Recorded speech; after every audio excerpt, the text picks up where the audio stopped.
जय श्री राम जी। जब जब मैं अपने भारत का इतिहास पढ़ती हूँ ना, ऐसे आदर्श नारियों के ज्वलंत उदाहरण मुझे देखने को मिल जाते हैं कि मैं ये सोचती हूँ जो मैंने पहले पढ़ा था पहली रानियों के विषय में, ये तो उससे भी ज्यादा 2 कदम आगे निकली। हम अभी तक सीता, सावित्री, ये सारी चीजें पढ़े, लेकिन मैंने आज एक ऐसी रानी के विषय में जाना जिसने मतलब रोंगटे खड़े कर दिए। इतनी चरित्रवान, इतनी प्योर, इतनी डिग्निटी उसके अंदर और इतना सेल्फ रेस्पेक्ट। रानी उमादे, मुझे पता है बहुत लोग जानते होंगे उमादे के बारे में। वो इतिहास में रूठी रानी के नाम से प्रसिद्ध है। क्यों प्रसिद्ध है? उसने अपना सम्मान सर्वोपरि रखा। क्यों? जब उसने अपने पति की जो शकल थी पूरे जीवन में सिर्फ एक बार देखी थी, जब उसकी शादी हुई थी। वेरी फर्स्ट वेडिंग नाइट पे ही वो रूठ गई थी अपने हस्बैंड से। क्यों रूठ गई थी? क्योंकि जब उसके पति का नाम मालदेव था, राजा मालदेव, काफी ब्रेव इंसान था। और लेकिन जो उमादे थी, उमादे भी मोस्ट ब्यूटीफुल लेडी थी अपने समय की। कहते हैं कि बहुत सुंदर रानी थी वो। तो जब राजा साहब ने संदेश दिया ना कि भाई मालदेव साहब आ रहे हैं महल में, तो रानी उस वक्त श्रृंगार कर रही थी। तो उसने अपनी दासी को भेजा कि जाओ मेरा संदेश राजा तक पहुंचाओ कि मैं अभी आ रही हूँ, क्योंकि वो श्रृंगार कर रही थी। तो जिस समय उसकी जो दासी थी भारमली, वो भी काफी सुंदर थी। तो जब राजा के पास वो संदेश लेके पहुंची तो राजा इंटॉक्सिकेटेड स्टेट में थे, यानी कि उन्होंने इतनी मदिरा चढ़ा रखी थी कि उन्हें पता नहीं था कि ये रानी है या दासी है। वो उस चीज में अंतर नहीं कर पाए। तो जब रानी तक ये बात पहुंची तो उसे बड़ा गुस्सा आया। उसे लगा कि भाई ये तो मेरे मान सम्मान पे एकदम मेरा अपमान हो गया, ये बेइज्जती हो गई है तो मेरी, कि जो इंसान मेरा पति है, जो राजा है, जो मतलब जो उसने सोचा था कभी मेरा हस्बैंड ऐसा होगा, उसे अच्छा नहीं लगा ये चीज जान के। उसे लगा कि जो इंसान एक दासी में, एक रानी में अंतर नहीं समझ पाता, वो मेरा पति नहीं हो सकता। उसे बड़ा गुस्सा आया था कि ये तो कुछ नहीं हुआ।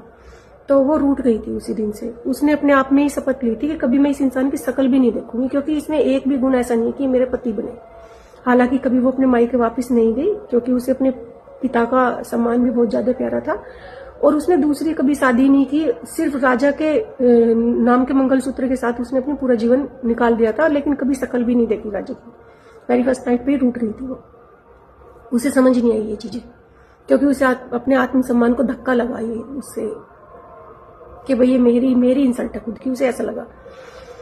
हालांकि जो राजा मालदेव थे उन्होंने पूरे जीवन में कई बार उनसे माफी मांगी, कुसामंद भी, मतलब माफी पत्र उन्होंने भेजा, उन तक अपना संदेश पहुंचाया कि वो आ जाए एक बार, बस जो मैं उन्हें अपनी सबसे बड़ी महारानी का ओहदा दूंगा, एक बार वो वापस आ जाए, मैं माफी मांगता हूँ, वही मुझसे गलती हुई है।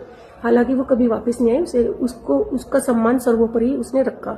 इसीलिए पूरे जीवन भर राजा मालदेव के मंगलसूत्र के साथ उसने अपना समय निकाल दिया। और जब राजा साहब की मृत्यु हुई, मालदेव साहब की, तो उसने उनकी पगड़ी के साथ सती हो गई थी वो, यानी कि सती प्रथा को चुना। उसने ये बोला कि भले ही मेरे पति ने मेरे साथ कुछ भी किया है, लेकिन मैं अपना पत्नी धर्म निभाऊंगी। और वो उनकी पगड़ी के साथ ही सती हो गई थी। यानी कि इतनी प्योरिटी, इतनी डिग्निटी, इतना सेल्फ रेस्पेक्ट, ये केवल भारत की नारी में ही हो सकता है, केवल भारत में ही। तो मुझे बड़ा अच्छा महसूस होता है जब मैं ऐसी ऐसी कहानी पढ़ती हूँ, ऐसी ऐसी रानियों को देखती हूँ। तो ऐसा लगता है कि क्यों ना हमें अपनी बच्चियों को, अपनी बहनों को, प्रेजेंट में जितनी गर्ल्स है उन्हें ये सारी चीजें बतानी चाहिए कि आत्मसम्मान इसे कहते हैं, चरित्रता इसे कहते हैं। एक चरित्रवान नारी ऐसी होती है, आदर्श नारी ऐसी होती है।